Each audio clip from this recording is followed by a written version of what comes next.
Hi friends, ఇవాళ మనం chicken curry చూస్తున్నామండి. ఏంటి ఎన్నిసార్లు పెడతావు పోస్టులు చికెన్ కర్రీ అనుకుంటున్నారా? ఇది స్పెషల్ చిట్టినాడి చికెన్. ఇది చాలా టేస్టీగా ఉంటుంది and very spicy.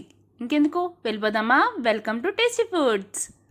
Please like, share and subscribe my channel. Please click the bell icon, you will get the notifications.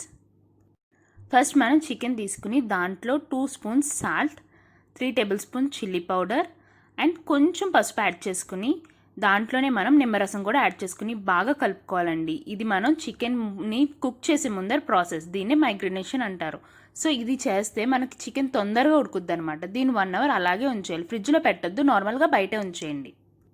ఇప్పుడు మనం అడుగు మందంగా ఉన్న కళాయి తీసుకుని దాంట్లో 5 టేబుల్ స్పూన్ ఆయిల్ వేసుకుని చిన్నగా కట్ చేసుకున్న ఉల్లిపాయలు ఒక 2 కప్స్ వేసుకున్నాను నేను. అండ్ ఉల్లిపాయలు బాగా ఫ్రై అవ్వాలంటే కొంచెం సాల్ట్ యాడ్ చేస్తాం కదా మనం. సో సాల్ట్ యాడ్ చేసుకుని కొంచెం ట్రాన్స్పరెంట్ కలర్ వచ్చేదాకా మనం ఇలాగే ఫ్రై చేసుకోవాలి. సో ఉల్లిపాయ అనేది చిన్న చిన్న ముక్కలు కట్ చేసి తొందరగా ఫ్రై అయిపోతుందండి. సో నాకు ఇప్పుడు కొంచెం ట్రాన్స్పరెంట్ కలర్ వచ్చింది కదా, సో దీంట్లో నేను గ్రీన్ చిల్లీ యాడ్ చేస్తున్నాను. మీకు స్పైసీ తగ్గట్టు పచ్చిమిర్చి ఎక్కువైనా యాడ్ చేసుకోవచ్చు, కానీ మనం చికెన్లో ఆల్రెడీ కారం వేసాం కదా, సో చూసుకుని యాడ్ చేసుకోవడం బెటర్. మనం ఉల్లిపాయలు గోల్డెన్ బ్రౌన్ వచ్చేదాకా మనం వేయించుకోవాలండి. చూసారా, ఇప్పుడు మనకి గోల్డెన్ బ్రౌన్ వచ్చింది కదా, ఇలా వచ్చింది అంటే మనం చికెన్ యాడ్ చేసేసుకోవచ్చు.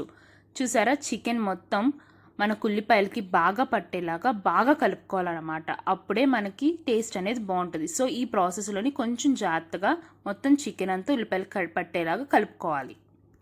మనకు ఉల్లిపాయలు బాగా ఫ్రై అయితేనే టేస్ట్ అనేది బాగుంటుందండి ఈ ప్రాసెస్లో మటుకు. ఇప్పుడు నేను అల్లం వెల్లిపాయ పేస్ట్ కూడా యాడ్ చేసుకుని అల్లం వెల్లిపాయ పేస్ట్ చికెన్కి ఉల్లిపాయలకి బాగా పట్టేలాగా బాగా ఫ్రై చేసుకోవాలన్నమాట. ఈ ప్రాసెస్ అట్లీస్ట్ 2 మినిట్స్ మీరు బాగా ఫ్రై చేసుకోవాలి. అండ్ మీరు ఇంకోటి గుర్తుపెట్టుకోవాల్సింది, చికెన్ విరగకూడదు. అండ్ బాగా ఫ్రై అయ్యాక ఇప్పుడు మన స్పెషల్ స్పైస్ అండి, చిట్టినాడి పౌడర్. ఇదే స్పెషల్ స్పైస్ అండి. దీనివల్లే మన కర్రీకి టేస్ట్ వస్తుంది. దీన్ని నేను ఒక 4 స్పూన్స్ యాడ్ చేసుకున్నాను. ఈ చిట్టినాడి పౌడర్ ఎలా చేసుకోవాలో నేను కింద డిస్క్రిప్షన్ బాక్స్లో ఇచ్చాను. అది ఫాలో అయ్యి మీరు చేస్తే పర్ఫెక్ట్ చిట్టినాడి పౌడర్ వస్తుంది. అండ్ దాంతో మనం చాలా వెరైటీ ఆఫ్ రెసిపీస్ చేయొచ్చు. నేను నా నెక్స్ట్ వీడియోలో అవి కూడా పోస్ట్ చేస్తున్నాను. అండ్ ఇప్పుడైతే మనం చికెన్ని బాగా పౌడర్ వేసాక బాగా కలుపుకోవాలన్నమాట. కొంచెం బాగా కలిపితే మనకి చికెన్కి ఆ స్పైసెస్ మొత్తం బాగా పడతాయి. సో ఇలా కొంచెం ఫ్రై అయ్యాక మనం దీంట్లో చికెన్ ముక్క ములిగేంత వరకు వాటర్ పోసుకోవాలి. సో చూసారా ఎంత కలర్ఫుల్గా వచ్చిందో మనకు అప్పుడే. అండ్ ఈ రెసిపీ అయ్యాక మటుకు మీరు సూపర్ టేస్ట్ వస్తుంది. సో వాటర్ పోసాక ఒక 30 మినిట్స్ మటుకు మనకు మూత వేసేసుకుని ఉడికించుకోవాలి. అది కూడా లో ఫ్లేమ్లో. అప్పుడే మనకు ఆ స్పైస్ ఉంది కదా, చిట్టినాడు స్పైస్, అది మొత్తం చికెన్కి బాగా పడద్ది. సో ఆ స్టెప్ మటుకు మీరు స్కిప్ చేయకుండా ఫాలో అవ్వండి.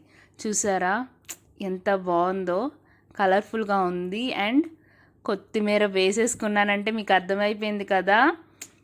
చిట్టినాడి చికెన్ కర్రీ అయితే అయిపోయిందండి. నాకైతే ఎడిటింగ్ చేస్తున్నప్పుడే నోరు ఊరిపోయింది. అంతలా టెంప్ట్ అయిపోయింది ఈ చికెన్ కర్రీకి.